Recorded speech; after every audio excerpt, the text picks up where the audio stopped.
Energy is the currency of your life. Without energy, we can't be present with the ones that we love. Without energy, we can't give our all professionally with our career or our business. And without energy, it's going to be very difficult to achieve the goals that we want to achieve. The statistics are absolutely astounding when it comes to tiredness in the United States and the lack of energy, to the point where the average American says that they feel tired at least 3 to 7 days of each week. That is literally every single day.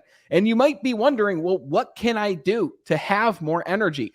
Well, it's not even the act of doing more that will get you more energy, but it might even be the act of doing less that gives you more energy. And you're probably thinking, what does that look like? Well, I've brought on a life optimization expert. He is a friend of mine. He is a former pro BMX rider. This guy is incredible. He's incredible because he's an incredible athlete. He is extremely well-spoken. He's a deep thinker. We're going to dive into these topics in ways that you probably haven't heard them talked about before, but he's just overall a really cool dude. And I think you're really going to enjoy this conversation. You know the fee for the broadcast. When you take away any piece of advice or wisdom or insight or philosophy, or if we made you smile, we made you laugh, whatever it might be, all that we ask is to share the show with just one person that could also find help or guidance from this conversation. Share it with one person. You're the reason the show has grown the way that it has organically over the past year and a half. And I am grateful to you for being the best part of the Be Better team. So without further ado, let's talk to our friend and life optimization expert, Mr. Josh Perry.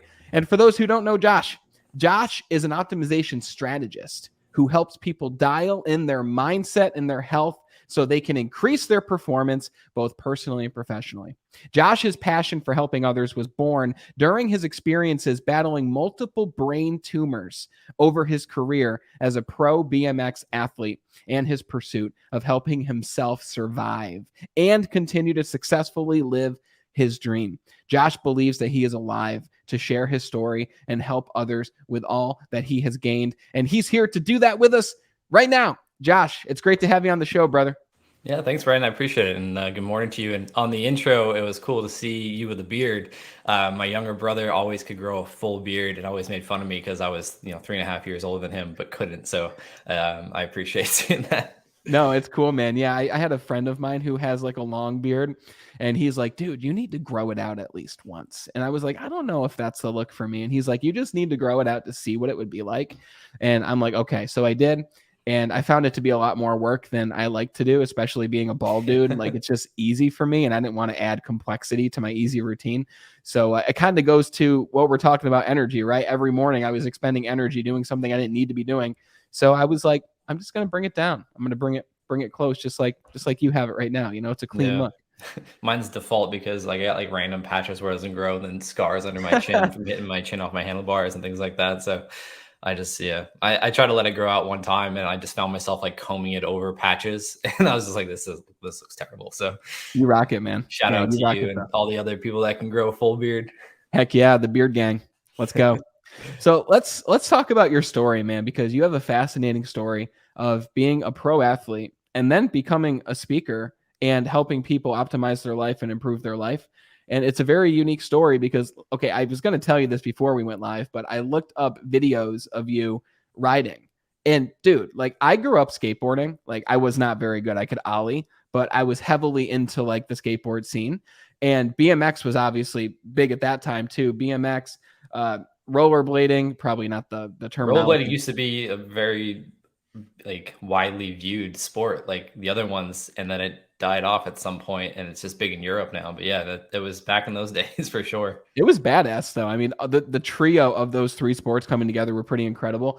Like, I watched videos of you, and obviously you said you were a pro. Like, I've seen the credentials, but dude, you can ride, man. Like, I was watching that stuff, and especially the beginning of the videos when you showed yourself wiping out and you're like, yeah, I got scars under here, and I can see why. Like, especially after all the work that you've done on I think it was your foot. You did some work on like your heel, or I could be completely wrong, but anyways, where did this begin? Like, how did you go from being a pro athlete to then helping other people optimize their life and really just live a better life? Yeah, so I mean, I grew up in Cape Cod, Massachusetts, playing all school sports, especially basketball and baseball. And then when I was about 11, 12 or so, I got a skateboard and then wandered off to the skate parks, rollerblades, riding random Toys R Us type bikes. And then I saw BMX on TV and I was like, oh, wow, these guys can actually like, there's opportunity to do more than just ride around your neighborhood with your friends. And, I'd seen it at the local skate park, stuff like that. But I was like, oh, this is like a whole nother level to this. And they make a career out of doing this, and that's where my obsession to be a pro BMX rider came from when I was 13. Never really expected it. That's what I wanted to do, along with my side dream that stayed with me for a couple of years to go to UNC to play basketball, and then go to the NBA one day. UNC, because that's where Michael Jordan went. But then thankfully I stuck with my lane of BMX because my height didn't really work out, and nor did my skill in basketball. But yeah, it was just getting exposed to it and trying so many things, and the physical element of sports, and then got into landscaping later on to make some money and things like that. But then, 4 years later, I found myself competing professionally while still in high school. And it came to a point where the summer between my junior and senior year, the person I was working for, which was a friend of the family and his landscaping company, gave me an ultimatum to pick between my dream of BMX or the position he had for me, because the seasons were the same. Peak Mm. landscaping season's the summer, and then peak BMX season is the spring, summer, and fall. And so I was taking a lot of days off, and I was one of the main guys that he had on the crew. And so it was easy for me at 17 years old. I was like, well, I'm going to go BMX. I don't know if I'll Hell have this yeah. opportunity when I'm in my 30s or 40s, let alone if it'll be here in a couple of years. So I dropped out of high school with the support of my mom and my father, and then moved from Massachusetts down to North Carolina to train with Dave Muir and the other pros that were, it was always like 40 to 60 pros living there or coming in and out at any given time. So that's where I knew I had the best shot at being with training with the best on the best, ramps and facilities. So made it happen. And then, yeah, how I got into doing what I'm doing today, like you mentioned in the intro, there was, a lot of adversity, a lot of experience with my health and injuries and things I went through. And long story short, everything I had faced, every challenge I'd, gone through, every injury I'd endured, the brain tumor diagnoses, multiples of those, I've been learning more of how to optimize my life based upon auditing what was going on and my circumstances, and then asking myself, what do I want to be true? And how do I provide myself the most potential and higher probability of achieving that? So the first brain tumor diagnosis when I was 21 in 2010 is what really was the catalyst to what I consider my life audit exercise. And then saying like, okay, how am I going to be better when I get out of surgery? Which was a big mindset shift. Not, if I wake up, it was when I wake up, how am I going to be better? And it started with nutrition. And then Mm. 3 years later, I blew up my knee at a contest. I rode for 2 years without an ACL, which made things even worse. And that's when I met my fiance, who at the time was one of my athletic trainers, and walked me Wow. through the surgery and all that. But then I learned like, oh, I should be training outside of my sport, like actually working on strength training, because action sports, it's not, it's becoming more acceptable now to consider yourself an athlete and take care of yourself. But we had the mentality of like, well, we're riding our bikes 4 to 8 hours a day. Like, why do we need to do more exercise? Yeah. And then I blew up my knee, and I was like, oh, there's a lot of discrepancies with different elements of my body not being strong. Some were really strong, but then there was these, issues with other muscle groups. So blowing up my knee and then riding with a torn ACL for 2 years, that really taught me the importance of, strength training. And, not just to get bigger and strong, which is actually a lot harder to do, but to get stronger and Mm. healthier to protect yourself. And then as the years went on, I think it was about 2015, I got introduced to Dr. Joe Dispenza's work about the unconscious mind, and being able to epigenetics and neuroscience and all these different things. And I was like, man, like this unconscious mind and this conscious mind is so interesting. I didn't fully grasp it right away. It took me a little bit, but learning how the unconscious mind controls the majority of how we show up, and it's all these habits and these belief structures and these values and identity issues, like all these things are bound in the unconscious mind that starts from years old to the point we get today when we become conscious of it. And so the mindset piece became the final piece to the front of my conscious awareness, where I was like, oh, there's something to this, and I've been doing it my entire life, but it was at the effect of like conditioning from my parents, taught me to work hard for whatever I want. As long as I believe in it and I do the work, limitless possibilities. And then what I experienced in BMX, if you fall down, if you want that trick bad enough, you get up, you learn what went wrong. How do I, optimize my efforts to land that trick? And then same with contests and competing and then nutrition. So the mindset piece was there the entire time, but it was the last to come to the forefront of my conscious awareness. And then I was like, oh, all this makes sense. And so along the way, so that was 2015 when I got introduced to that work. 2017, I got a third brain tumor diagnosis. At the same time, it was February of 2017. Same time, I lost a major sponsor of mine. So I was looking at my, next year, my season competing 2017, right after my best season competing after torn ACL, reconstructive surgery, and all that. And I was like, man, here's brain tumor diagnosis, a third one, loss of a sponsor. How am I going to make this happen? And what does this mean? And I made the sense of it of like what a friend of mine shared with me is like, man, your journey is one of off self on purpose. You had to be on self, focus on self to do the things you wanted to get to where you are today. But now you're learning all these things and you've experienced all these things that you can now help other people. And so I learned, I made sense of my past. I was like, man, I've gone through all this to learn to better myself, but it keeps like the brain tumors in my mind kept coming up because it was a reminder like, hey, like wake up. There's something larger than yourself and riding your bike. And that's to help other people. And that's what, to finish the story, that's what led me away from my dream to fulfill a new dream.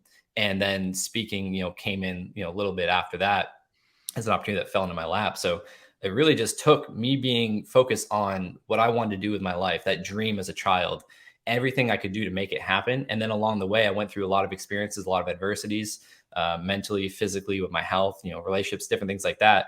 And everything I did was to optimize my efforts to be better on the bike, be off the bike, and then how to improve. And then I kept learning more and I started sharing organically because I wanted other people to experience what I was experiencing. And then later on, I turned that all into a career. And then, we connected because of that path. So Yeah. I think that's one thing I want to share is when people come to me and they say, Josh, like, how did you find your purpose? Or how do I find a purpose?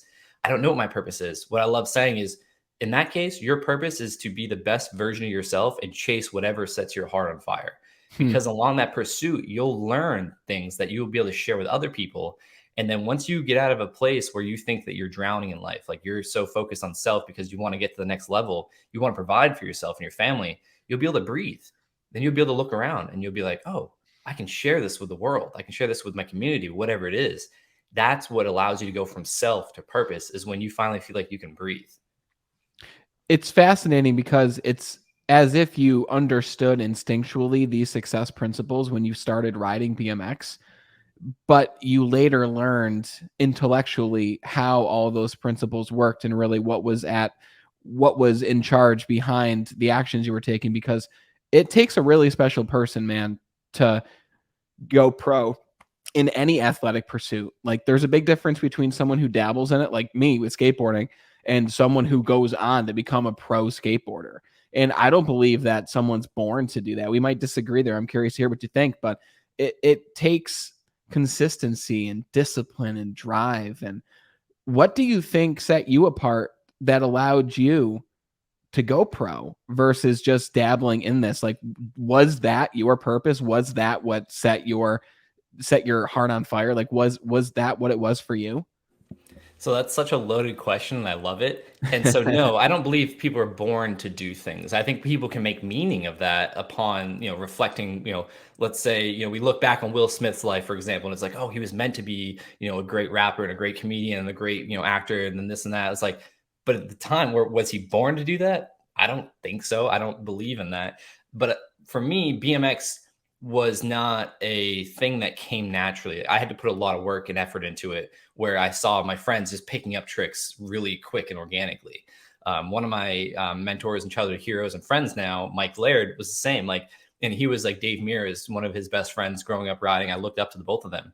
And Mike shared the same thing with me. He's like, man, all the tricks that seems like other guys pick up really quickly, I have to put a lot of time in. Like the natural talent wasn't there. And that's when I started to learn, like, to your question, what helped me was the vision, the determination, and the grit. here's something I want to do. Like, that's why I share about vision so much. It's important to have that goal or that vision of what you want to experience in your life, what you want to experience personally and then externally, and start there. And then what I love doing is reverse engineering. And this is why I love stories so much of successful people that I look up to define successful to me. It's like, okay, how did they think? How did they feel? What are the actions did they take? And what can I learn and then, implement it in my own micro of my life. And so I saw these people doing this thing and I was like, I want to do that. That was my vision. That was my dream. I literally dreamed of it at night. I still do. I spent many years doing that. And then it's just like, okay, what are all the things I need to do? What positions do I need to put myself in? How do I need to think? Like, how do I need to live to do that? And then that's the beauty of the unconscious mind and habit formation. We're not aware of it in the moment. That's conditioning. And because I came from a traditional athletic background of team sports, you practice, you do drills, you do repetitions. I brought that to BMX. And I got made fun of quite a bit from the people in the BMX world at that time that maybe weren't riding ramps and competing that I was still friends with or like participate, because there's a lot of different disciplines. But I took that same drill aspect of like, all right, you're going to shoot 100 free throws. When I learned a new trick, I would do it over and over again. And then I would do it on different ramps over and over again. And I would make that trick that was once scary a habit, a routine, just another day of me on my bike. And I took that mentality every time I learned something and every time I stepped up my level. That's how I did. I would drill it into my mind to where I didn't have to think. Like, you think about when you first drive a car, they're like, all right, hands on 10 and 2, check your mirrors, put your seatbelt on, like all these things, make sure and then all of a sudden, you see people driving on the phone, you see people driving, eating. And it's like, you shouldn't be doing that. But it's like, they've done it so many times consciously and repeating it that it just becomes any other thing. We don't think about, getting up and walking, but at one point we had to be, we had to learn to balance and to do all these things. Now we just do it. And so I think that's the power of the unconscious mind and the conditioning and the programming. Thankfully, I had great influences. I had my parents, the way they raised me to work hard. I had the landscaping job that was physically demanding and it rewarded me well, but I had to put the time and the effort in to delay the gratification of getting that paycheck each week. And then BMX was another painful learning of delayed gratification. It's like, hey, you want to do a backflip? Cool. You can do it. Anyone can do it. I can teach someone how to do a backflip as long as they commit to it and then they put the work in. And so with conscious repetition, you build up this repertoire of new tools, new strategies, new habits to where you don't have to think about it. It just becomes second nature. It takes time, but I think that's the beauty of it, because I don't think people are born to do or to be great at something. I think that comes in time, and it starts with vision, and then it comes with focus and integration of the learnings and the times you fell down. Audit what went wrong. I know now when I would look back at a trick, it's like, thanks to having video as well. Okay, what went wrong? Okay, my hips were slightly off. I turned before I should have. Looking back or things like that. It's like, all right, so next time, what am I do? I'm gonna throw my hips this way a little bit, and I'm going to look back a little bit longer and then turn over to my left. Things like that. You just apply the same things in life. It's just a matter of taking the time to audit what's going on, what you want to be true about yourself and your reality, and then how do you make that happen, which is where I go to virtual mentors, as I call them. Yes. Modeling excellence, modeling success as you deem it in someone that maybe looks just like you or something like you, maybe comes from a place that you're coming from, or maybe just doing something you want to do, and then learning their story. How did they get there? We know like they weren't just born into it. Like they had to do something to make that happen. And that's why I love about the unconscious mind, because once you can tap into it, you can expose what your identity is at your core. And then you can start to see, oh, because I believe this, I had this filter in life, and then I show up doing this, and it becomes a feedback loop. I believe that maybe, this is common, I'm not worthy. So then I find myself in this job I can't progress in. I'm just getting by. And then that tells me that I'm not worthy. So it's like this feedback loop that keeps going. Once you understand the origin of that, which is yourself, it's inside, then you can start tracing your steps of like, oh, this belief or this negative emotion causes me or influences me to act this way. I'm in this experience externally, and then I make the meaning out of it, which just solidifies the circle. And it's all about auditing in becoming aware, because then you can change it. We're not a fixed program. We're not a fixed mindset. We have the ability to change, but it starts with conscious awareness. And I think that that's like the whole equation there. It's focus, vision, conscious awareness, learning your feedback loops. And then, us with dopamine chasing, ADHD brains and TBIs, things like that, we need to set rewarding positive feedback loops to keep us going in the right direction. Well said, brother. I think a giant common theme amongst all the people I talk to on this show, even if it's not like one of the main points they mention, but it just comes out in their own story, is the power of having that vision, that overarching goal that you just see in your mind that just gets you excited, right? And for a long time in my life, when I was 21, I had absolutely no vision. I had no idea what I wanted to do. I was just making money. I was overweight. I was unhappy. And I was very low energy to the point where I would wake up in the morning and I would want to go right back to bed, right? I had nothing to look forward to.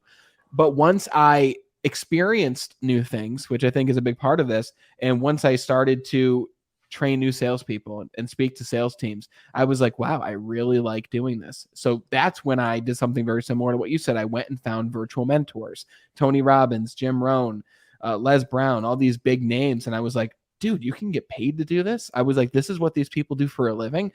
I was like, this is what I want to do. I want to inspire thousands of people. And that was when I was 21. I'm 28 now. And the podcast is here. Courses are here. Working with companies is here. Speaking. Like all these things have materialized because of the exact process that you just laid out there. Have the vision, be focused, stay aware, and audit yourself, which I want to dive into here in a minute.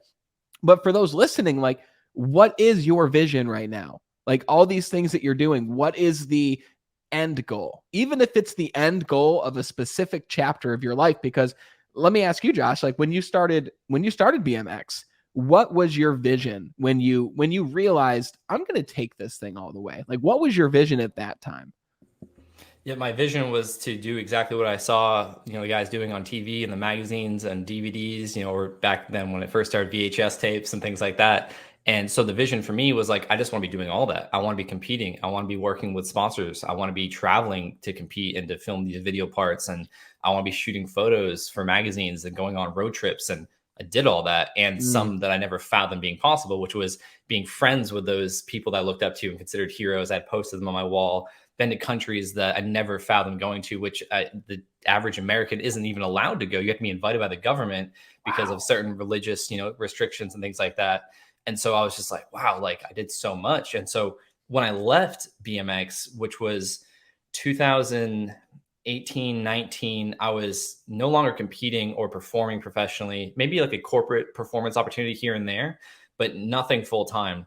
I didn't understand what that vision was. I couldn't see the future anymore of what my life was to look like or to experience. And that's where Dr. Joe's work came in really clutch for me at the moment, because I was like, rather than focusing on what I want to do, I know that that helped me when I was younger, but I also know the feeling it gave me. So let's focus on the feelings that I want to experience. And then let's see what Mm, inspires ideas of how I can feel that way.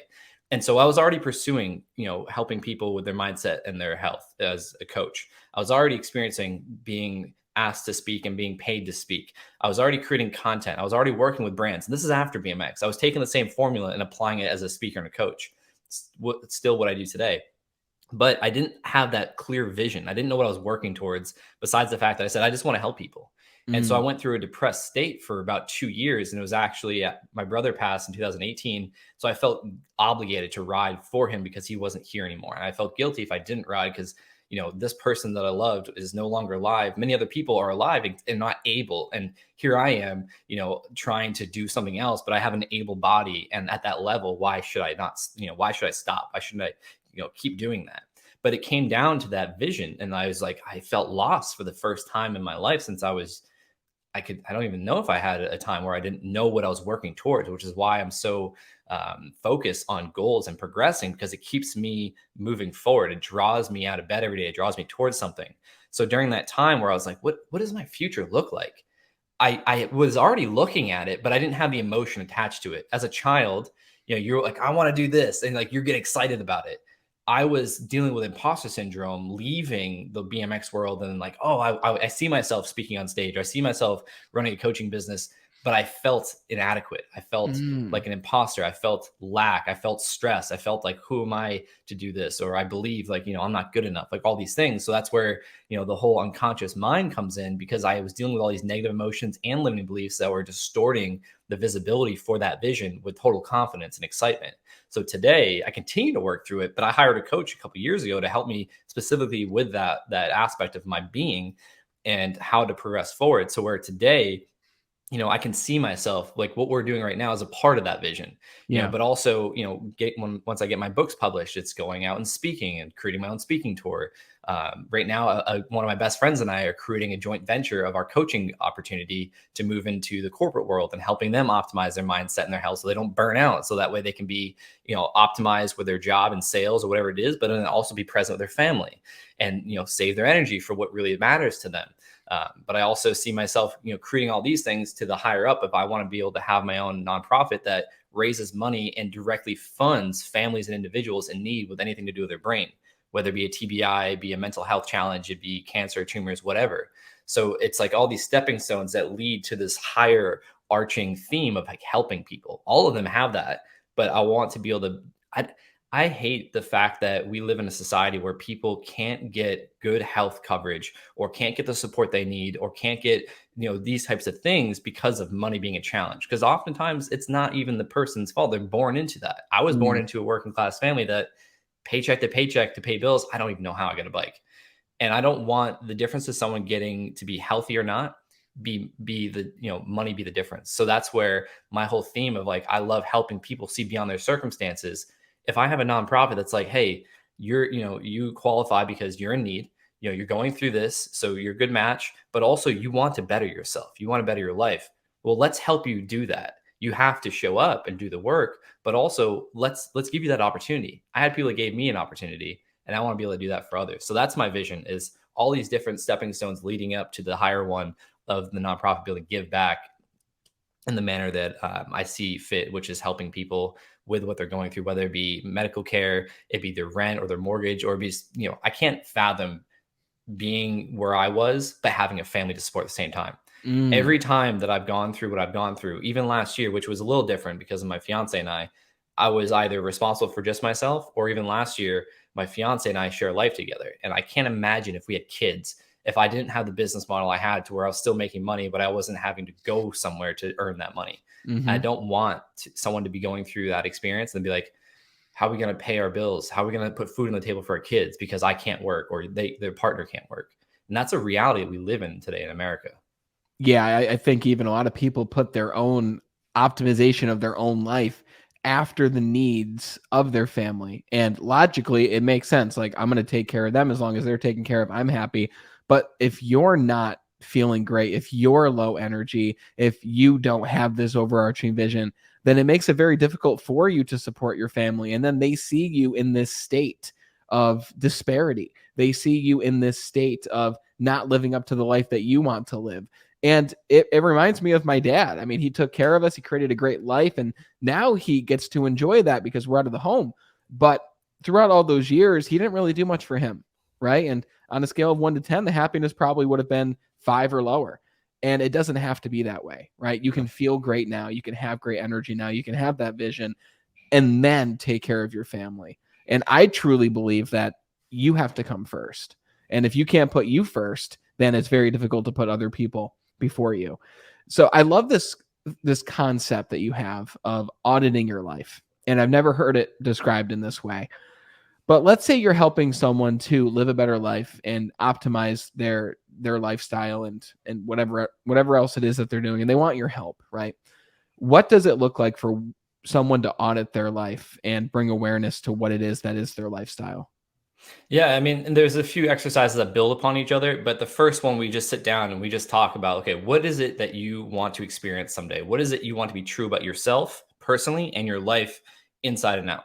And we just start there, and then we go and we rate these different categories, these key categories of life, like career, physical health, finances, family, other relationships, spirituality, education, creativity, and we start there. And I have them write those words out, and then we rank them. Like, where would you rank your overall happiness in life? And it's scale of 0 to 10.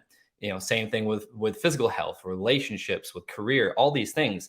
And then we figure out, okay, what do you want to prioritize in terms of, what would it take to get that level 5 or that number 5 to a number 6? We start there, and then we figure out what the values are to this person and what the incongruencies that they see for themselves, and that's a problem to them.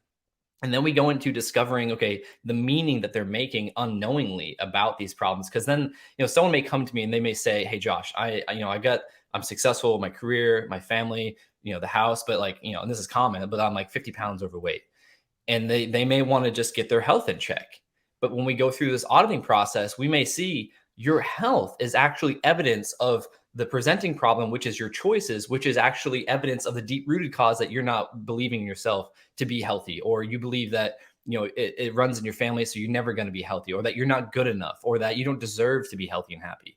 So it starts inside, and that's what my job is going through these simple exercises. And then I love listening for linguistics, and seeing what the person's telling me, that they're making meaning out of these different examples that they're sharing of problems in their life, because that's something I think people often miss, and I most certainly miss this as well.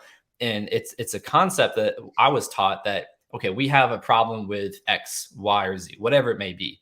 That's typically evidence of the presenting problem. Which, so if we say finances is a problem, okay, and then we find out that we're in debt, so that's going to be evidence we're in debt. And then we find out the presenting problem is we're at a dead end job. We can't get by. We're just, paycheck to paycheck, or we're leveraging debt, which is the problem of why we're in debt. So the debt is actually evidence of the presenting problem, which is the job that is not fulfilling our needs. And then below that, the root cause is a belief, a limiting belief that we're not good enough. We're not worthy. We don't deserve. We're not capable. Or what I believed was I didn't possess the ability to help other people at the level I want to. Or who was I to do this? It was that imposter syndrome. So it's like if you look at a tree, the limiting beliefs is the root ball. The tree is the presenting problem, and then the fruit of the tree, or the leaves, or whatever, that's the evidence of all, down to the root. And so that's what I do, is help at the beginning stages, is help understand what is at the root of all the problems you're experiencing in your life. But it starts with those 8 aspects of your life, ranking them, and then see, okay, you think the problem is your physical health. That's actually just presenting problem of maybe you have a bad relationship, meaning you're not showing up the way you want to. And that's tied back to a limiting belief that you saw this model after your parents, or whatever it may be, or something happened. So it's like, it's all bound up inside. And that's why I say health, success, whatever it is an inside job. It's not something we can chase externally by doing. We actually have to be more, and to understand what's going on inside. What is my body telling me? Because as we know, the thoughts, that's like the mind in motion, words and all those things. That's how the mind operates and how it communicates. Our emotions or our feelings is how the body communicates with us. It lets us know, like, hey, this is off. So if you're tired, we're talking about energy, if you're tired, your body's going to tell you that, your mind's going to tell you that, but it's not like, that's not the problem. That's just the presenting problem, the evidence of that's the evidence. problem. That's the fruit hanging from the tree. Exactly. And so when it comes to find out, is like, oh, well, you're not making wise decisions with what you consume, or how you sleep, or your relationships, or your career is robbing all this energy because it's, mentally exhausting. You're stressed all the time, which stress is mental, but it's also biological. So you could be consuming these foods or alcohol. Like, I ask people, like, all right, what's your relationship with alcohol? Like, how much do you drink a week? They're like, oh, not much. I'm like, okay, define not much for me. I'm just curious. Like a couple glasses of wine a night.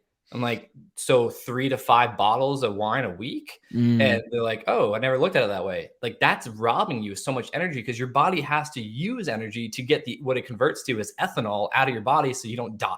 Like, just simple things like this that are presenting problems that we're acting, or we're participating in the behavior. It's not the problem. It's presenting problem. The problem is, that's how we cope with stress, because that's what we modeled after whoever raised us as a child, or that's how we learn to cope. Or, with ADHD brains, it's like we often, self-medicate with different things like drugs and alcohol, or whatever, it may be. So it's all bound up inside. And so my job, and I like to say this, like, if all else fails of what I do, and the one thing I can accomplish with a person, no matter how much time we spend together, is just shift their perspective to look inward. And to what this tattoo represents, well, where we got C is greater than E. Being at cause for your reality is greater than being at effect. Meaning, it's not their fault. It's not that thing's fault. It's my accountability, my responsibility to show up and take ownership. Anytime we say it's X, Y, and Z's fault, it's not us, we're giving away our power. We're robbing ourselves of the opportunity to change. So being at cause for our reality is greater than being at effect is a reminder to me that no matter what problem I'm experiencing in my life, it comes down to me. It's not to blame my parents or my teachers or whoever, whatever happened in my past. It's to learn from it, take accountability and ownership of it, and say, what did I do to to create this experience now. That's where my life Mhm. audit theme comes from. It's like, okay, I'm in this experience. I'm an adult. I'm 33 years old. No one else did this to me. Maybe they had influence, but at the unconscious level, I know I did this. Mhm. Meaning I have the power to change. It may not happen overnight. It may not be comfortable. And no, it won't be comfortable. It's unfamiliar. We talked about this on our, when we first got to know each other, about the power and the biology of why change is so hard. Yeah. But it starts there. It starts with looking in and saying, I created this. I'm not to blame. I'm not to, be at fault. No one else is either. But I'm gonna take ownership of this. And how do I change? Because as soon as you take ownership of the problems you create in your life, you ultimately become the solution. I think Eric Thomas said that. As soon as you accept that you're the problem, you immediately become the solution. And it just Wow. takes that awareness and then building a plan thereafter, which is where I come in as a coach. I think that's really important. I have coaches, and therefore I want to be a coach to help other people. And it's not about being a coach, it's about being a leader and showing up in the way that represents the work you do and helping that person as like a tour guide. I've been on the path. I know the path doesn't end. I'm a human being, and Mm. I've really dove into studying this work, and I know now, as uncomfortable it is for us to say this and acknowledge it consciously, the work never stops. It's never going to be something that one would label as fun or enjoyable, but it's necessary. It's necessary to go through our challenges and all the things that make us uncomfortable, because as we talked before the other week, that's what all the answers reside in, is the uncomfortable, unfamiliar, unknown fear. It's all in there, all the answers we want. It's just a matter of being comfortable with being uncomfortable. I know that's a cheesy saying, but it's so true, because that's where everything resides in terms of how we want to move forward in life and the changes we want to create. Oh man, I think so much of what you just said is all of what you said is incredible. There's many things I want to dive into from that. I love that analogy of the tree and the roots, and then the tree, like the trunk itself, and then the fruits that it bears fruit. And okay, so let's talk about the root, because people listening are like, "Oh my god, like okay, I have low energy because I am putting foods and alcohol and other substances or whatever it is into my body." And then they dig deeper to the root. Okay, well, why is it that I do this? And then they discover this underlying belief of why it is that they're putting those foods into their body, the reasons why. So now they have this belief of, let's say the belief is, I am not enough. Or the belief is, well, my family's always been overweight. My family's always been low energy. I've always been low energy. Right now, we've got these underlying beliefs. Is awareness enough to work yourself out of that belief? Or how do you then help somebody to shift or change that belief to something different so that the trunk can be different and it bears different fruits as a result? Yeah. So simply put, awareness is not enough. It's like that whole quote, knowledge is power. Knowledge is bullshit if it's not applied. That's where the awareness isn't enough unless it's applied. And Mm, that's what my whole focus around the word, my love for the word integration. It's so important, because you can't just know something. Like, we live in a time where anyone can know anything. Anyone can look something up on their smartphone and in a second learn something new. That's not going to change your life unless you take action on it. So I forget what order it goes in, but for me, a belief that I live by, like we talked about earlier, is vision, is focus, it's integration, which I see as action, and then it's optimization. I think that's the exact order, give or take a slot in there. But going back to the tree analogy, if we look at the root ball, as I think I shared this with you last time we spoke, but there's an acronym I love sharing. It's a simple exercise to help bring this tree analogy to life. It's TEAR, TEAR, thoughts, emotions, actions, result, or I like to say reality. So if we look at the trunk of the tree, the root ball of a tree, that's where I would consider thoughts and emotions. And then we look at the trunk of the tree, that's what we can look at as actions. And then we look at the fruit of the tree or the leaves or anything, that what we label as the results or the reality. So bound up in that root ball are all the thoughts and all the beliefs, all the emotions. So when we have a thought that I'm not good enough, let's think about how that makes us feel. And then we can easily see the action we're taking or not taking, which then we can easily see why we have the experiences on our reality that we do externally. But it starts, like I said earlier, it starts internally. So the thoughts and emotions are what influence our actions or our behavior in life, which then creates the reality that we live in. And this is a belief that I live by, is our reality is a manifestation of the choices we make. The challenge is 90 to 95% of our how we show up in life is an unconscious program running. And we now know that through a lot of great people and thought leaders and doctors and scientists, thanks to the world of neuroscience evolving. But that's a pretty profound statistic. You only operate 5% consciously of what you're doing. And you think about your heart. You don't think to pump blood through your heart. You don't think to create oxygen and all these things. You don't tell your cells and your mitochondria to create ATP. We were talking about energy earlier. That stuff just given to you. Those are gifts you're born with. Those are installed programs. You don't ever have to learn. You don't learn how to grow new tissue or repair a bone. Like that just happens. So I think that's what's really important is understand with that analogy is we can also use that TEAR acronym to go with it. It doesn't matter. You can start anywhere on that. And then you instantly see back and forth what's going on. And then that's where, to your question, awareness is not enough. Having a vision, having a plan to act upon what you've learned from auditing your life and integrating, as I like to say, those are all pieces of the recipe that we could call it to create the change, and understanding that it's going to be difficult. It's going to be challenging because it's not known. The brain is perceiving the unknown as a threat. Even though it's desirable, it's pleasurable, that's not as meaningful to our lives as stress and fear, which signals our hormones to protect ourselves, to fight or flight, right?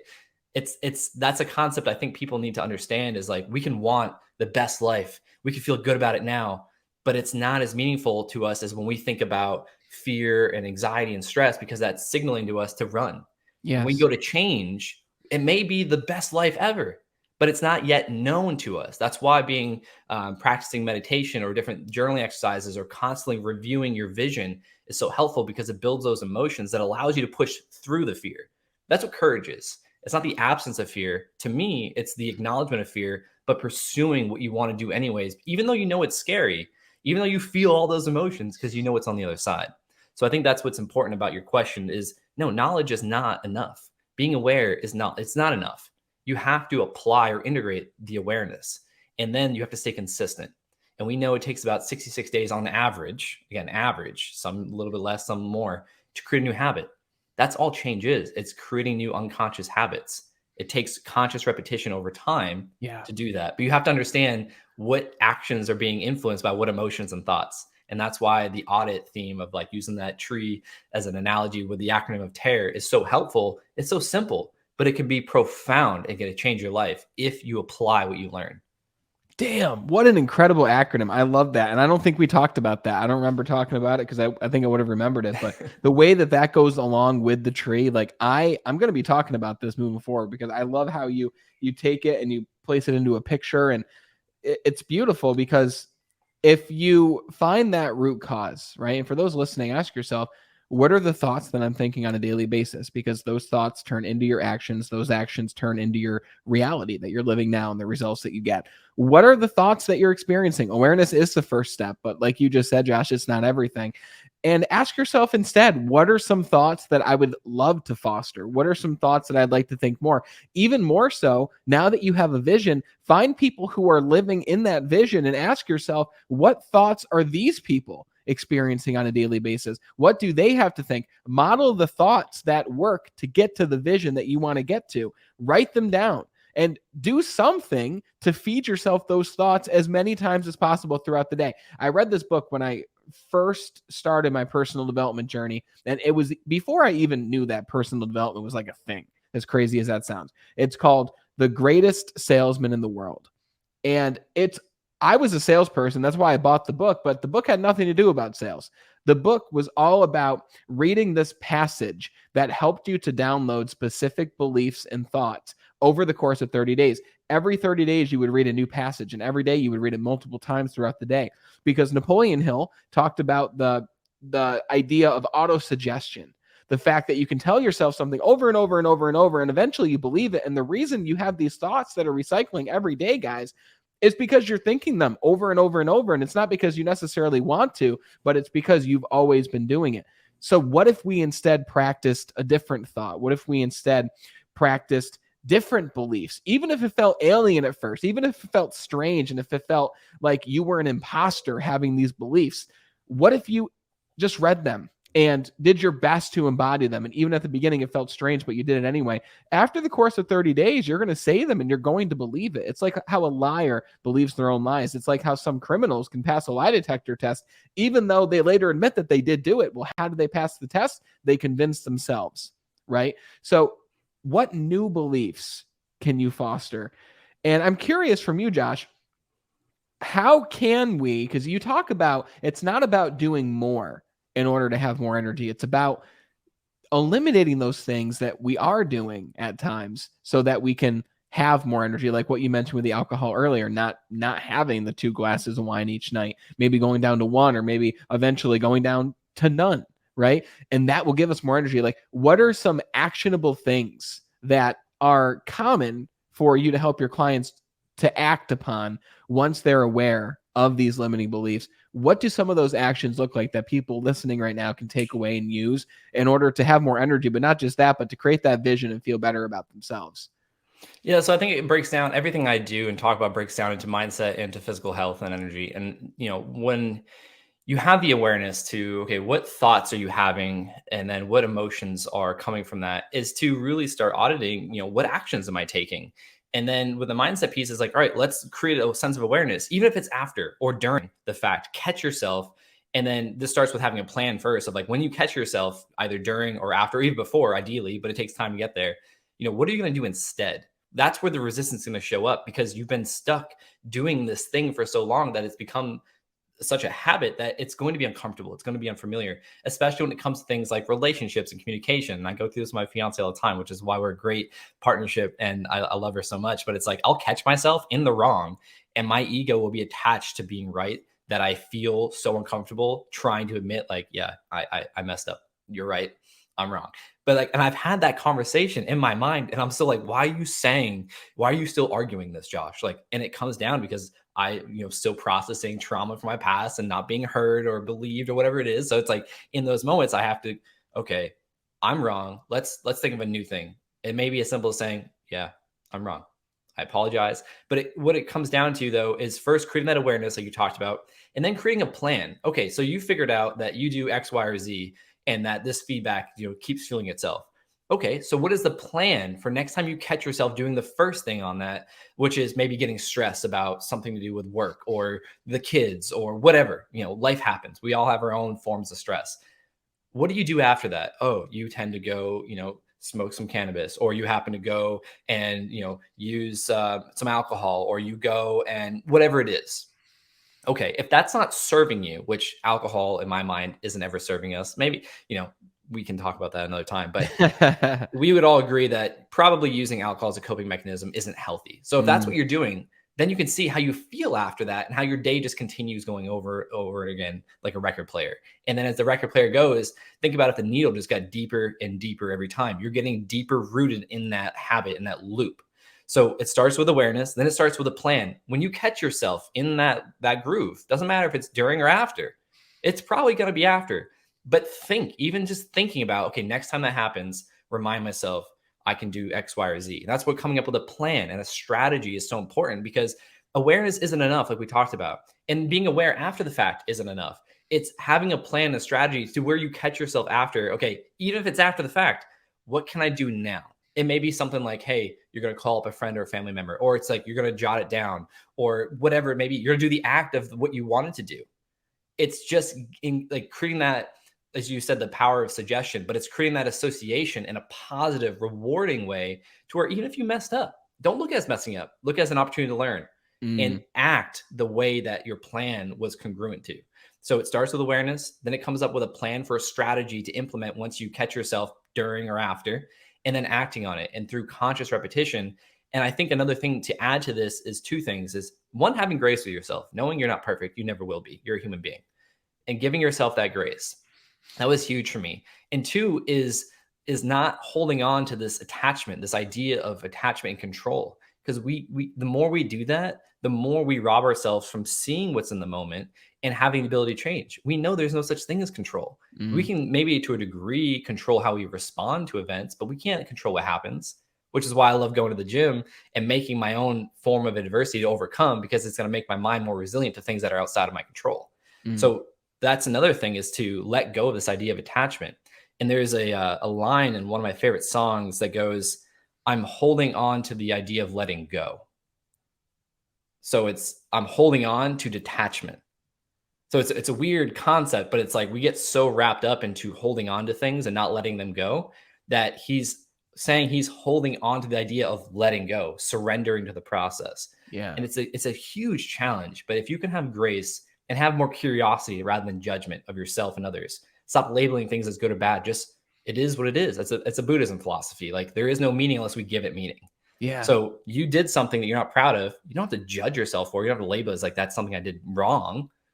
It's not something you wanted to do. Okay, so what do you want to do next time? How can you act on it? It comes back to that awareness and the strategy. And then over time, what I consider my unconscious alarm system goes off now, where maybe before I do or say something, I'm like, oh, that's not what I wanted to do. That's me being triggered right now. I mean, I've been on this journey for 12 years now consciously. So I'm like, all right. Or it's during, like I said earlier, like my fiance will be in a debate about something. And I'm like, Josh, telling myself, you're wrong. Just admit it. You'll feel better. But like getting to that point, I'm like, no, I got to hang on. And it's just like, what are you doing? And, so it takes time. And I think that's the part about grace and having curiosity. It's not an easy process. If it was, that cliche saying, if it was easy, everyone would be doing it. But we're human beings. We're complex. We have unresolved trauma of all kinds. We have triggers. We have, our identity. We have our personality that creates our personal reality. We have all these factors. But if we can become aware, that's the first domino, because then that allows all the other dominoes to start falling over, especially when we have support in our lives and we have a strategic plan that we can implement and take action on the learnings. Oh my God. Everyone listening, like you've got the game plan now. You've literally got the game plan, right? And having the game plan is one thing. Having someone to help you operate and go through the game plan is another thing, right? But the biggest thing that I just took out of what you just said, Josh, and I hope that everyone else took it away too, is just begin. Like just begin working the plan, incorporating some new actions, right? Or eliminating some actions and replacing them with something different. Just start. And like what you just said, if you fall off the wagon and you go 3 days, you don't drink any wine, right? Maybe the 4th day, have the glass of wine, right? But be curious. Don't be judgmental, right? Just simply observe what's happening. Don't judge yourself for it. And you're going to get better and better and better. What you're seeing now is Josh after years of doing this. But at the beginning, he was doing it unconsciously. And then once he realized it consciously, he got better at it and progressed. And even now, like what you just said about the conversations that you have with your partner, it's happens to every one of us, right? We all have that ego, but we get better. And that's the whole purpose of this podcast. It's the whole purpose of my business. It's be 1% better every single day, because at the end of a year, that's 37% improvement. At the end of 5 years, I don't have the math, but it's pretty damn good, right? Probably 37 times 5, I would assume, but it's probably exponential. It's probably even more. So you guys can see what it would look like to work with Josh or to have Josh come speak for your business, your company, or at your event. Josh, where's the best place, before my final question, where's the best place for people to connect with you, start a conversation with you? What's that look like? Yeah, I think the best place to find any of the content I create or to contact me is just my website, joshperrybmx.com. But all social media, including LinkedIn, YouTube, Instagram, all that, is just Josh Perry BMX. You can send me a message to my website. You can shoot me a private message on LinkedIn or Instagram. I'm mostly active these days on LinkedIn, but I guess my website's probably the best one-stop shop. Awesome. And for everyone listening too, I know you just slightly mentioned it, but you need to go follow Josh on LinkedIn. Even if you're not always on LinkedIn, you need to go follow him, because he is an extremely incredible writer. Like, dude, you are a writer. Like, you're great at it. I love reading your posts. You go deep, you go in depth, and you do it in a beautiful way. And I love all your posts. I know a bunch of other people will take away things from your posts. Everyone, you could read his posts and take action and get so many incredible results from your life, even if you don't work with Josh as a coach. But I know some of you are going to be like, this is what I need. This is what I want. I want someone to help me enact this plan. And if that's you, start a conversation with Josh and go visit him at joshperrybmx.com. Links will be in the description. My final question for you is, can you give us I know I wouldn't keep you past 10. I'm sorry for keeping you. If you have to jump, just let me know. But no, it's all good. Can you give us a sneak peek of what we can expect from your first upcoming book. Yeah. So before I answer that, one thing I want to mention is I had Bob Berg on the podcast the other day, and he mentioned the value of giving, and that's the Go Giver Way. You know, his books and all that stuff. It's just phenomenal. And I used to think that like, oh, I need to like hang on to this stuff because if I give so much away, you know, people aren't going to want to work with me or this or that. And so like I've just taken the Go Giver methodology, and I just try to share, you know, as much value as I can to help people. And I've been seeing it reciprocated, whether it be conversations like this, a client signing on with me, or I'm able to make a connection for someone. Like I love doing whatever I can to help support someone where they are. So thank you for the kind words about, you know, enjoying my writing, and then, you know, shouting out my LinkedIn page. And yeah, the first book. So during the pandemic, I wasn't on a trip every other weekend flying to an event to speak or to attend or whatever it was. So I like took all that time to finally just write down my story and gather, you know, past blogs and articles I've contributed and just lay it all out. And when I started working with my editor, he was like, dude, you have enough for like 2 or 3 books. Like you wrote a lot. And so now the first one we're working on is strictly just telling my story. You know, I look at TV shows and movies as a lot of inspiration, and also musicians and like albums. A lot of my favorite, or I'd say all of my favorite musicians are very lyrical, and they tell a story that's captivating throughout the entire thing. So 2 conflicting genres of music that I love, the artists I love are Mac Miller and then Slipknot, specifically the musician Corey Taylor, he's the lead singer of the band Slipknot, which I don't like metal at all, but I love Slipknot for what they, you know, their music's about. But then he does his own thing on the side, which is completely different than metal. So, you know, Mac Miller and Corey Taylor, they have such interesting backgrounds as a human being, and they pour all that into their storytelling. So that's what inspires me to write, is I want to write in that captivating way that I'm not, you know, being blunt about what I learned. I'm just telling a story so where people can distill it in their own micro, their life, and be like, oh, that makes sense, and I can do this and that. And I really, my intention with all I do, especially with the book, is to inspire people to think beyond their circumstances, to not be defined by the current circumstances, but be defined by that vision, and help them create that vision. So the first book is just all about my story, the last 12 years. Well, I guess, you know, a little bit of my upbringing and stuff like that, but mostly just the last 12 years going through the multiple brain tumor diagnosis and things like that. The second one, the concept will be partially storytelling, partially just like here's reflecting, things like that. Here's what I learned. And then the third book will be evolved quite some time by the time we get to it. But it'll be a lot of my methodology of like my program, my framework for working with clients, more of like a traditional, like, here's my philosophy on doing these things, a little bit of storytelling. So if someone picks up that book and they haven't read the first 2, they'll get an idea for who I am. But that's the idea. And I look at very many different forms of inspiration, like, you know, connecting with people like you and learning about your background, music, TV shows. I love it all. And I just try to pick out even stand up. Like I love the whole concept of how a comedian goes to building their set and just their life experiences brought into it and things like that. So yeah, that's what the first book's about. It's just telling my story and just bringing people through my life, the lens of my life. And so that way they can feel good about seeing beyond their circumstances, to know someone else did it. Because like I talked about before, virtual mentors is so important to me. Learning that Dave Muir was doing something that I wanted to do that allowed me to do it. And then when I was going through the first brain tumor diagnosis, Lance Armstrong was someone that went through brain, lung, and testicular cancer, fought his way through and came back at the highest of levels to compete. And I was like, man, that's an example of, you know, what I can do. So that's what I just want to be, a resource, an example for other people to see beyond their circumstances, to know it's possible, and then give them the tools thereafter in the other 2 books. You're doing it, brother. You're doing it in a big way. And I'm so excited for these books to come out. And I hope everyone heard this, because I heard it. You have a vision when it comes to what you want to work on and do. Like, you have a vision for this trio of books, or even more. Like, we're not going to limit you. Like, however many you create, awesome. But you are still working on the first, but you already know that there will be more. So that idea of vision you've applied to this too. And I hope everyone hears that, for the fact that he's practicing what he preaches, right? You have this vision that you're taking action towards to manifest into reality. And dude, this conversation has just been enlightening. It's been real, and it's been useful and practical. And I thank you for it. And I love talking with you. I know we're going to talk many more times, maybe even on the show, especially when your book comes out. We're going to have you back on.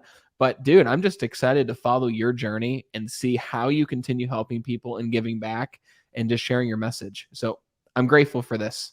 Thank you very Yeah. much, Josh. Likewise, I appreciate you giving me the opportunity and the time, and I'd love to get you on my podcast as well. I know that we could probably have many hours of conversation, so I'm looking forward to it. What's the name of your podcast for everyone listening? The Gray Matters Podcast. The Gray Matters Podcast. I would be honored to be a guest, and there's going to be a link in the description for everyone to go check out Josh's podcast so you can follow along there too. Brother, thank you very much. Yeah, thank you. So much to go over. I mean, one of my biggest takeaways, I think, was the TARE acronym. Your thoughts lead to your emotions lead to your actions, and your actions lead to your results. But the underlying root, literally the root of the tree analogy that we talked about, are your thoughts. And it starts with awareness. And from awareness, it leads to taking action towards a specific plan that you create, but you don't have to go about the plan alone. You can model successful people who are living the vision that you want to live, or you can work with a coach to help you stay accountable to that vision, to help guide you along that path. And probably that's going to be someone who has walked a similar path to the path that you want to walk. So again, links will be in the description to go check out Josh's website, his podcast, as well as his different social medias, with LinkedIn being first, because I love his LinkedIn stuff and I know that you will love it too. Share this show. If you took away anything of value, like talk to people about it, send them a link to it and say, hey, you got to check out this show. I think you're really going to like it, because you're the number one reason we've grown, because we're not showing you ads or sponsors, because we don't want to interrupt the awesomeness that is Josh Perry and all the other guests that we've had on the show. So share it with one person. Thank you for tuning in and watching and listening.